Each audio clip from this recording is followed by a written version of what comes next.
Game प्लॅनमध्ये डम आहे. डम म्हणजे खूप डम आहे. तुला सोडून, त्याच्याकडे तुला आणि मला सोडून कोणता गेम प्लॅन आहे तुम्हाला सांग.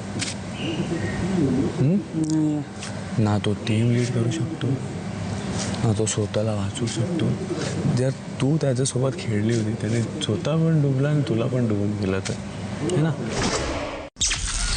दुपारी 1 वाजता. तुला माहिती आहे पॅडी दादा भूत आहेत.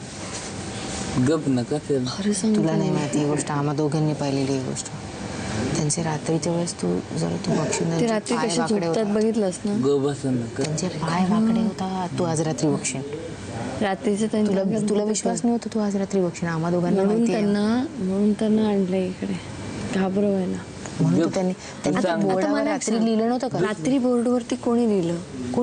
नाही ती काय खेळलं नाही. अरे खरंच पॅडी दादा तुला सांगू का. खरं सांगते तू सांगा. मी हिला सांगितलेलं कोणाला सांगू नको. दुसरं सांग. काय दादाच नको सांगू दुसरं. अरे मी पण ते खरंच भूत आहे. ते भूत नाही म्हणजे त्यांच्या अंगात भूत येतं. अंगामध्ये एक भूत येतो रात्री. तर ना आम्ही इथे यायच्या आधी ते असं हे करून आलोय. आज दुसरं सांग ना. अरे ऐक तर खरं सांग. मग तुला काय? बघितलं खऱ्या गोष्टी असतात त्याच्यावर विश्वास नाही बसत मग काय माणसाचा.